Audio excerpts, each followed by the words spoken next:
दोस्तों, आज की कहानी आपको परेशान कर सकती है। ये एक ऐसी कहानी है जो इंसानियत ही नहीं बल्कि रिश्तों को भी शर्मसार करती है, जिसने माँ बेटी के रिश्ते को भी गुनाह के खून से रंग दिया। ये शीना बोरा की रहस्यमय मौत की कहानी। लेकिन साल 2012 में हुए इस घिनौने अपराध का खुलासा 3 साल बाद कुछ इस तरह हुआ कि जिसने भी सुना वो सन रह गया। चलिए जानते हैं कि इस पूरी मर्डर मिस्ट्री में आखिर कौन शामिल था, किसने रची थी ये पूरी साजिश और आखिर कौन थी शीना बोरा। चलिए जानते हैं सब कुछ इस वीडियो में। मगर इससे पहले अगर आप हमारे चैनल पर पहली बार आए हैं तो इसे जरूर सब्सक्राइब करें।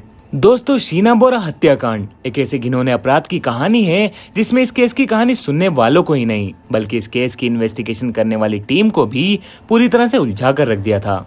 इस केस का सामने आना ही अपने आप में एक रहस्य था।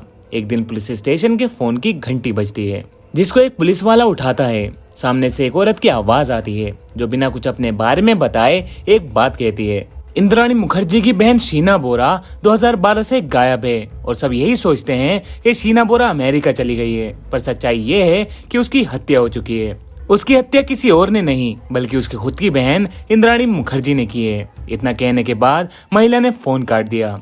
इस कॉल के बाद पुलिस हरकत में आती है क्योंकि ये एक हाई प्रोफाइल केस था। पुलिस इस केस के लिए एक स्पेशल टीम तैयार करती है। इसके बाद इस केस को राकेश मौर्य संभालते हैं। राकेश मौर्य अपने समय के काबिल ऑफिसरों में से एक थे। उन्होंने इस केस की गंभीरता को समझते हुए इस केस की जांच शुरू कर दी। जब ये जांच चल रही थी उस समय इंद्राणी मुखर्जी इंडिया से बाहर थी। अगस्त 2015 को इंद्राणी मुखर्जी इंडिया वापस आती हैं। पुलिस सबसे पहले उनके ड्राइवर श्याम पर निशाना साधती है। पुलिस को उनके ड्राइवर के खिलाफ एक बड़ा सबूत मिलता है। पुलिस को खबर मिलती है कि उसके पास एक कट्टा यानी पिस्टल मौजूद है, जिसके आधार पर पुलिस इंद्राणी मुखर्जी के ड्राइवर को गिरफ्तार कर लेती है। अब पुलिस ड्राइवर श्याम से पूछताछ शुरू करती है तो पुलिस को गोलमोल जवाब देता है, लेकिन जब पुलिस उससे कड़ाई से पूछताछ करती है तो वो टूट जाता है और उसने जो पुलिस को बताया उसको सुनकर पुलिस वाले भी हैरान रह गए। शीना बोरा हत्याकांड का ये पहला और दिल दहला देने वाला खुलासा था।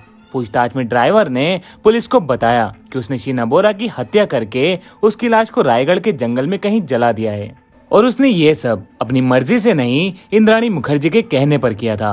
इंद्राणी मुखर्जी ने खुद अपनी बहन की हत्या का प्लान बनाया था और उसके लिए इस प्लान में उसने अपने पति को भी शामिल किया था।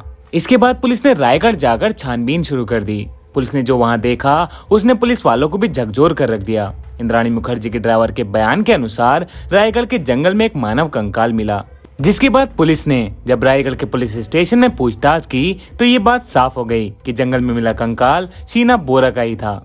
इस सबूत के बाद भी पुलिस इंद्राणी मुखर्जी को गिरफ्तार नहीं कर सकती थी।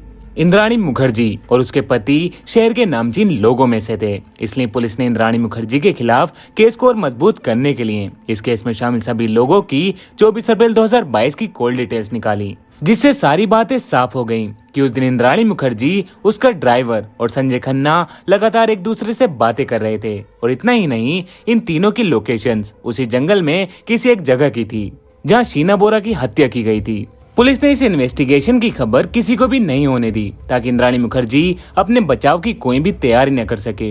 इसके बाद जो हुआ उसने इंद्राणी मुखर्जी की जिंदगी में तूफान खड़ा कर दिया। 24 अगस्त 2015 रात के समय पुलिस इंद्राणी मुखर्जी के घर पहुंचती है और उसको अपनी बहन शीना बोरा की हत्या के जुर्म में गिरफ्तार कर लेती है। इंद्राणी मुखर्जी को हत्या की धारा 302 सबूत मिटाने और झूठी जानकारी देने के लिए धारा 201 किडनैपिंग की धारा 363 के तहत गिरफ्तार किया गया था और बांद्रा के एक कोर्ट में पेश किया गया। लेकिन जब इस केस की पूछताछ शुरू हुई तो इंद्राणी मुखर्जी अपने बयान पर ही अड़ी रहीं और बार बार एक ही बात कहती रहीं कि शीना बोरा जिंदा है और अमेरिका में है। लेकिन जब कोर्ट में इंद्राणी मुखर्जी के खिलाफ सबूत पेश किए गए तो फिर इंद्राणी मुखर्जी के पास सच कबूलने के अलावा कोई रास्ता नहीं बचा। इसके बाद जो इंद्राणी मुखर्जी ने बताया उसको सुनकर सभी के पैरों तले जमीन खिसक गई। लेकिन इसी बीच केस में कुछ ऐसा खुलासा हुआ जिसने सबको हैरान करके रख दिया। एक मिखाइल बोरा नाम का लड़का बताता है कि जिस शीना बोरा को सब इंद्राणी मुखर्जी की बहन समझ रहे हैं वो असल में उसकी बेटी है और वो खुद इंद्राणी मुखर्जी का बेटा है। जिसके बाद ये केस पूरी तरह से उलझ गया। अब इस केस के उलझे हुए धागों को सुलझाने के लिए हमें शुरू से शुरुआत करनी होगी, क्योंकि इस केस का पूरा सच इंद्राणी मुखर्जी के बीते कल से जुड़ा है।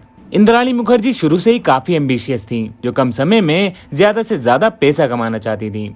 तो उसकी मुलाकात सिद्धार्थ दास से हुई थी, जिसके कुछ समय बाद ये दोनों लिविंग में रहने लगे और उसी दौरान इनके 2 बच्चे भी हो जाते हैं। लेकिन इंद्राणी मुखर्जी अपने करियर के बीच किसी को भी आने नहीं देना चाहती थी, जिसके बाद इंद्राणी मुखर्जी ने सिद्धार्थ को छोड़ दिया और अपने दोनों बच्चों को अपने माता पिता के पास छोड़कर कोलकाता चली गई। कोलकाता में रहने के दौरान उसकी मुलाकात संजय खन्ना से हुई और फिर कुछ दिन के बाद वो दोनों शादी भी कर लेते हैं। लेकिन संजय खन्ना इंद्राणी मुखर्जी के बीते कल से बिल्कुल अनजान थे। इन दोनों की एक बेटी हुई जिसका नाम विधि रखा गया। अब कुछ समय बाद इंद्राणी मुखर्जी मुंबई आ जाती हैं और मुंबई की मीडिया इंडस्ट्री में अब इंद्राणी मुखर्जी एक नाम बन चुकी थी। इस बीच इंद्राणी मुखर्जी की मुलाकात पीटर मुखर्जी से होती है, जो स्टार इंडिया टीवी के सीईओ थे, और धीरे धीरे दोनों एक दूसरे के करीब आ जाते हैं। साल 2002 में इंद्राणी मुखर्जी ने संजय खन्ना से तलाक लेकर पीटर मुखर्जी से शादी कर ली। लेकिन पीटर भी इंद्राणी मुखर्जी के पहले चैप्टर से अनजान थे। लेकिन एक दिन इंद्राणी मुखर्जी के माता पिता ने उसके दोनों बच्चों की देखभाल करने से मना कर दिया।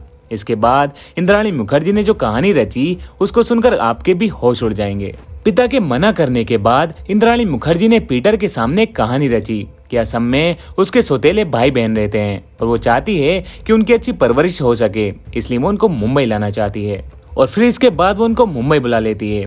अब इन सब रिश्तों को जानने के बाद हम आपको ले चलते हैं शीना बोरा के मर्डर की ओर। इंद्राणी मुखर्जी ने अपनी बेटी के खून से सिर्फ अपने हाथ ही नहीं रंगे, बल्कि इस मर्डर में अपने पति संजय खन्ना और ड्राइवर श्याम को भी शामिल किया था। 24 अप्रैल 2012 का दिन था। इंद्राणी मुखर्जी अपनी बेटी शीना को कॉल करती हैं और उसको कहती हैं कि उसका उससे मिलने को बहुत मन हो रहा है। शीना अपनी माँ से मिलने चली जाती है, लेकिन वो कहाँ जानती थी कि उसको जन्म देने वाली माँ ही उसकी जिंदगी खत्म करने वाली है। इंद्राणी मुखर्जी संजय खन्ना के साथ शीना से मिलने चली जाती है। शीना रास्ते में अपनी माँ का इंतजार कर रही होती है और कुछ देर बाद उसके पास इंद्राणी मुखर्जी की गाड़ी आकर रुकती है। शीना गाड़ी में बैठ जाती है। बातों ही बातों में शीना को बिना भनक लगे ड्राइवर गाड़ी को एक सुनसान रास्ते पर ले जाता है और फिर संजय शीना के पैरों को जोर से पकड़ता है और इंद्राणी उसके गले को तब तक दबाती है जब तक कि शीना की मौत नहीं हो जाती।